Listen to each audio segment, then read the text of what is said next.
They want to have the jobs in one location. And they've had space, and if they had space, they were able to create the jobs almost immediately. In some cases, they'll be building plants to take care of those jobs. So we created 9,000 new jobs already in the auto production, auto parts manufacturing. So we want the auto parts ideally, and I think from a simplicity standpoint too, to be built and made in the United States. It's in a single month. That all took place in a single month, 9,000 new auto jobs. You haven't heard that in a long time. After auto workers lost more than 27,000 auto jobs in the final year of Biden. These are also high-paying jobs. These are very prime jobs. The ISM Manufacturing Survey and the S&P Manufacturing Survey have also confirmed that our administration is presiding over a brand new domestic manufacturing boom after major collapse under Biden. It was a collapse. All he did is keep adding new government jobs, which are not the jobs you want. We're trying to shrink government and grow the private sector. That's what we've been doing. Under the final 2 years of Biden, 1 in every 4 jobs created in America was a government job. That's a tremendous percentage. But under the first full month of President Trump, which we haven't even gotten started yet, an incredible 93% of all job gains were in the private sector. So that statistic just came out. Big gains for native-born Americans. For the first time in 15 months, the job gains for native-born Americans, for American people born in America, exceeded job gains for migrant and foreign-born workers. This is the first time that's happened in more than 15 months. Employment for native-born workers went up by 284,000, while foreign-born workers went down by 87,000. Now, you've heard the same stat where foreign workers were taking up all the jobs or almost all the jobs. In some cases, literally all of the jobs. And now it's 284,000 native-born jobs here, people born in our country, 284,000, while foreign-born workers went down by 87,000. First time that's happened in a long time. So these are incredible numbers, and they're very early. I mean, we're here for 5 weeks, but we have been talking about it since the big win in November 5th. So a lot of these people, they listen to us speak and they say, well, I'm going to gear up, and they're gearing up. And so they've been gearing up. They've had a little time. It's not just 5 weeks. It's 5 weeks plus a few months. And they put it into effect pretty quickly. They have confidence that what I'm saying is going to happen. So with that, I'd like to ask a highly respected gentleman, Kevin Hassett. He's been with us for a long time, and he's been right about a lot. We had the greatest economy in history in the first term, and Kevin was a big part of it. So Kevin, could you maybe give it a little description, please? Yeah, thank you very much, Mr. Trump. I think that the 3 things that you emphasized during the campaign is that you wanted to create domestic, high-paying manufacturing jobs, that you wanted to end wasteful government spending and reduce the unproductive government workers, and in fact unleash them into the private economy where they could be more productive, and to create jobs for Americans. A lot of people said that if you deported illegals, that employment would go down because no Americans would take those jobs. And if you look, 280,000 American-born folks were hired, manufacturing jobs are going up. And this is just out of the expectation of your future policies, really, sir. It's in April when your Reciprocal Trade Act is expected to happen. The tax cuts haven't passed yet. And so people are clearly expecting the golden age. And if you want to forecast the future numbers, everybody, just keep in mind that President Trump has already gotten us $1.7 trillion in commitments of new factories. And those haven't even happened yet. Those aren't even in the numbers. And so I expect this is going to be a glimpse of a golden age to come, sir. Thank you very much. One other thing, in Canada, we find that they're charging us over 200% for dairy products. You know about that. And when I left, we had that well taken care of, but under Biden, they just kept raising it. Very difficult to deal with, the Canadian representatives. 250% for dairy products, tariff. So where do you hear that? You don't hear that. They have a tremendously high tariff. Give you the exact numbers in a little while coming out, on lumber. So they sell us lumber. They have a tremendous tariff. They make it impossible for us to sell lumber or dairy products into Canada, but our numbers are a tiny fraction of that, almost non-existent. And what we're doing is freeing up our forests from the environmental nonsense that they put on them, where you can't cut down a tree. And we have to cut down trees in order to build the firewalls. And those trees are sold, but we're freeing it up on an emergency basis because Canada has been ripping us off for years on tariffs for lumber and for dairy products. 250%, nobody ever talks about that. 250% tariff, which is taking advantage of our farmers, so that's not going to happen anymore. They'll be met with the exact same tariff unless they drop it.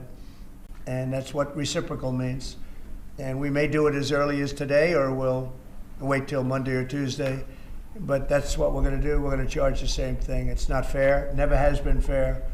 And they've treated our farmers badly. Look, our country's been ripped off by everybody. That stops now.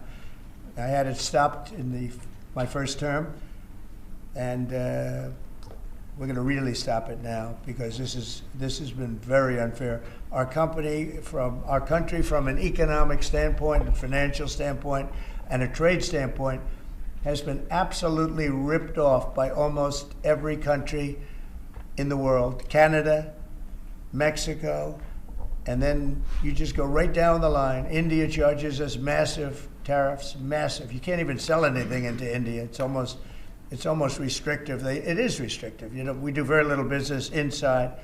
They've agreed, by the way, they want to cut their tariffs way down now because somebody's finally exposing them for what they've done. And same thing with China, same thing with a lot of other countries. And the EU has been a terrible abuser of this country. I mean, the EU was formulated in order to take advantage of the United States, and they have taken it, but they're not taking advantage when I'm in charge. So sometimes you'll hear some negative things. It's always from outside countries. America will be very strong. And, you know, if I'm a foreign country, they're going to do fine. But they can't do like they used to do because we're going to bring back our business into this country. We need it from a job standpoint. We need it from even just a psychological standpoint. Think of it, 90,000 factories are gone since the beginning of NAFTA.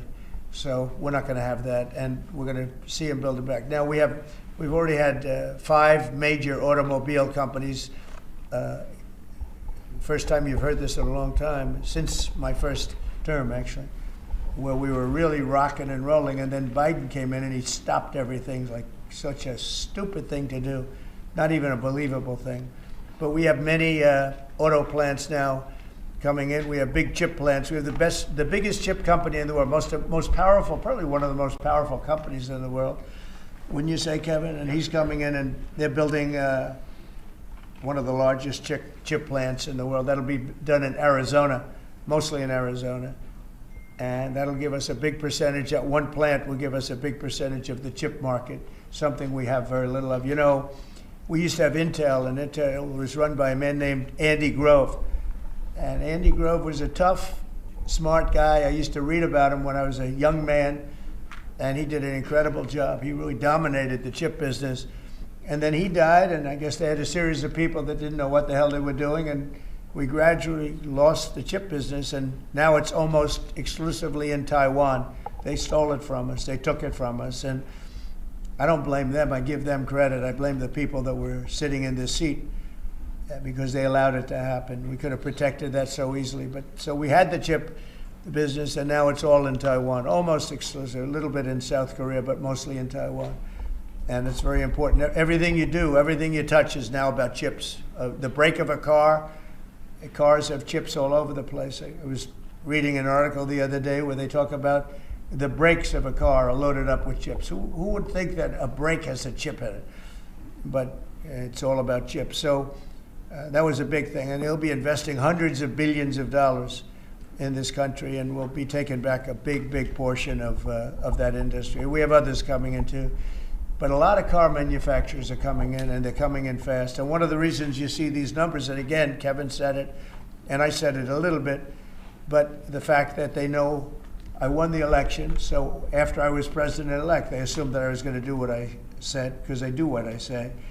And so these numbers really reflect a lot of the a lot of things that took place since November 5th, right? So, Kevin, thank you very much. Great job. Any questions? Mr. President, how concerned are you that the large-scale federal government layoffs will weaken the labor market? How concerned are you? The large-scale fentanyl what? The federal government layoffs will impact the labor market, will weaken the labor market. Oh.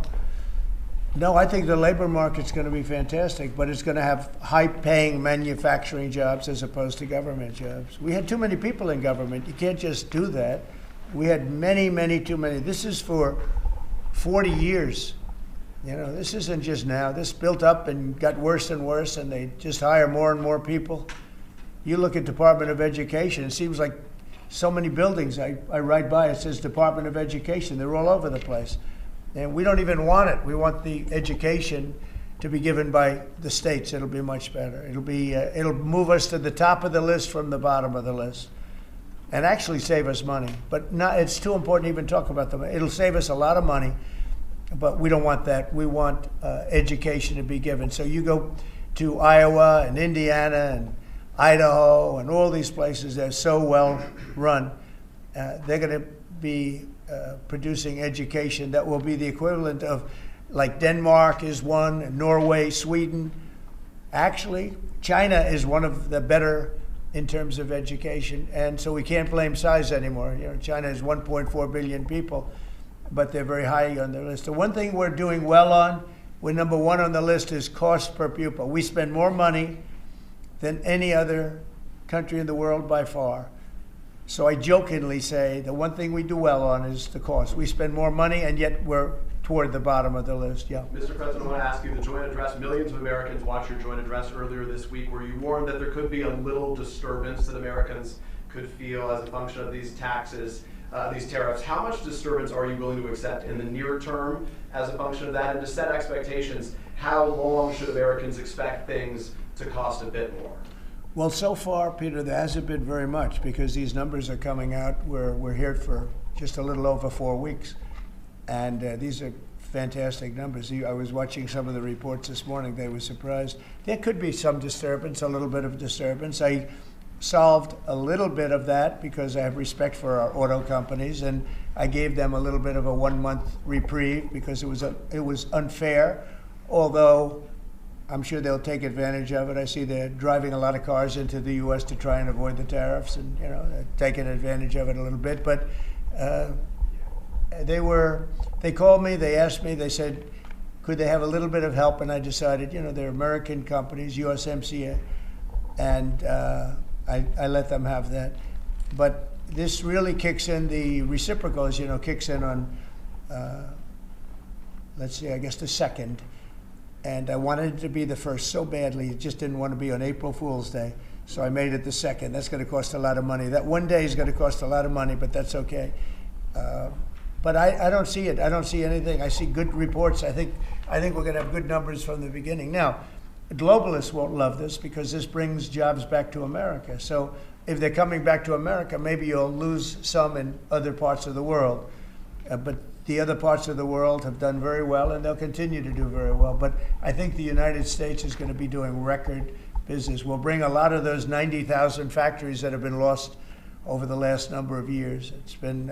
It's hard to believe. 90,000, think of what 90,000 is. 90,000 plants and factories are gone. We're going to bring back many of those plants and factories. One day the tariffs are on, the next day they're off. Right now the markets, as you know well, prefer stability. Are you done going forward with the pauses and the carve-outs? Is that it for those? There'll always be changes and adjustments, and you can't just. I could have, for instance, told the American car companies, no, I'm not going to give you anything, and then you wouldn't have had to say, well, they're getting a little extra. It's just a little bit of a 1-month reprieve. They're very happy about what's happening. They won't have to go across borders, and you see the zigzag, and you have a fender made in Canada, you have something else made in Mexico. We don't want that. We want it made here. But there'll always be some modifications. I mean, if you have a wall in front of you, sometimes you have to go around the wall instead of through it. But I think very little. On occasion, if we can do something, we want to help companies. We want to help companies create jobs. So I could have left that, and you wouldn't have had a minor change. Instead, I was asked by the real majors, the big majors, if they could do this. And I said, yeah, I'll do it. I want you to produce a lot of jobs. And numerous of the people, actually all of the people I spoke to have already been, they're very much on the way to already doing it. That's why you have auto jobs increase. And the man, I don't know him, Sean Fain, I don't know him, and I did great, as you know, with the auto workers, with the Teamsters, with unions. I did fantastically well, best numbers ever by a Republican. And I have a lot of respect for those people. But Sean Fain, who I don't know, but wasn't a supporter, although the auto workers were big supporters. I watched him last night, and he said Donald Trump is absolutely right on tariffs. He said what he's doing on tariffs is an incredible thing, and it's about time somebody had the guts to do it, because we're going to save auto manufacturing. And I said to people when I was campaigning, you're going to have so many auto jobs, you're not going to believe what's going to happen. We're going to load up Michigan. I won the state of Michigan, as you know. And part of the reason I won it was I got a lot of auto workers that voted for me, Detroit, etc. But I think people are going to be very surprised. Yes? Thank you, Mr. President. You mentioned in your remarks chips manufacturing, how a significant percentage is now in Taiwan. You also mentioned it in your address to Congress, and you called on Congress to overturn the CHIPS Act, which had bipartisan support in the last Congress. Why would you like to see this particular law overturned, Mr. President? Because it's hundreds of billions of dollars, and it's just a waste of money. Now, some people have already taken the money and used it. Actually, it's very hard to qualify, because they go by race, they go by gender, they go by all sorts of things. Nobody's ever seen anything like it. You won't be able to find those people. So I don't even think anybody can qualify. They have so many different categories in order to qualify. You have to have so many of a certain race, a certain gender, a certain this, a certain, and I don't think they can qualify, but if they take the money, they better qualify, because they'll be watching them. But it's a tremendous waste of money. I didn't give the greatest chip company in the world, one of the greatest companies, I didn't give them 10 cents. They came here because of tariffs, because they didn't want to pay the tariffs. And they also came here because they like the results of the election, because they know that I'm very pro-business and pro-jobs. I mean, I'm pro-business, not for business sake. I'm pro-business because of jobs, because business is producing the jobs. Okay? On Russia, if I may, President Putin is bombing Ukraine. Yeah. Do you still believe him when he tells you that he wants peace? You know, I believe him. I believe him. I think we're doing very well with Russia. But right now they're bombing the hell out of Ukraine, and I'm finding it more difficult, frankly, to deal with Ukraine. And they don't have the cards. They don't have the cards. As you know, we're meeting in Saudi Arabia on sometime next week, early. And we're talking, I find that in terms of getting a final settlement, it may be easier dealing with Russia, which is surprising because they have all the cards. I mean, they're bombing the hell out of them right now.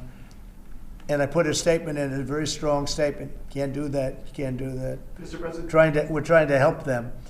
And Ukraine has to get on the ball and get a job done. Michael, could you come up here? I see Michael back there. Good, I'm glad.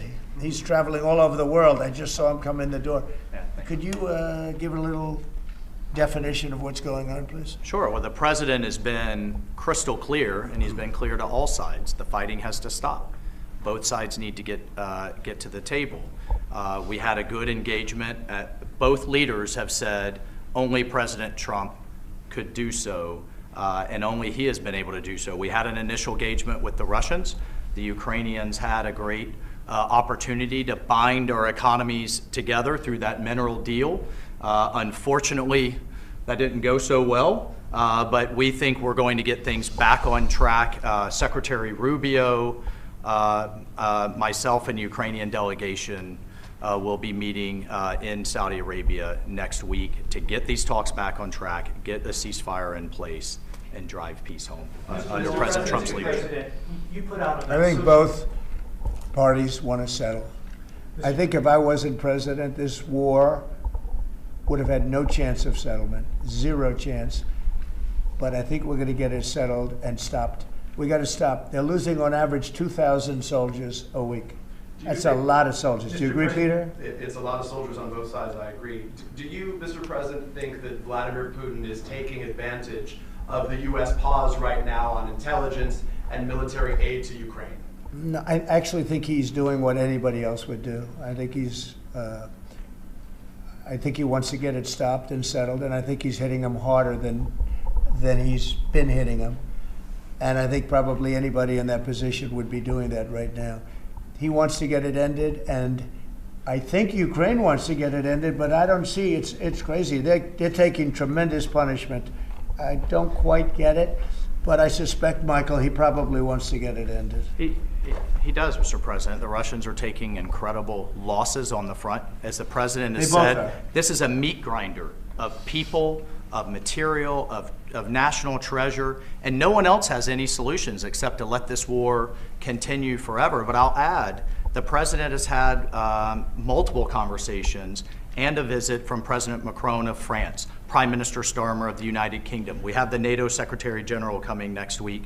We have this meeting with the Ukrainians. We've had it with the Russians. All of this in the President's first month in his leadership. We will engage in the shuttle diplomacy, and we will continue to use his leadership and what leverage we have to get both sides of the peace table. It's not going to be easy, but President Trump... This war should have never happened. It would have never happened if I were president, but it did happen. So a lot of other things shouldn't have happened too. We shouldn't have 21 million people pouring into our country through open borders, many of whom are criminals, very bad criminals, including murderers, thousands of murderers. Many killed, far more than one person, and they're roaming our streets. But Tom Homan and Kristi Noem are doing an incredible job, and we're getting them out of here. And we'll get them out. We'll get them all out. But all these things shouldn't have happened. We shouldn't have inflation. We shouldn't have had this horrible inflation where the prices have gone up. Look at eggs. So we're doing a good job. We're doing a good job. Mr. President, in regards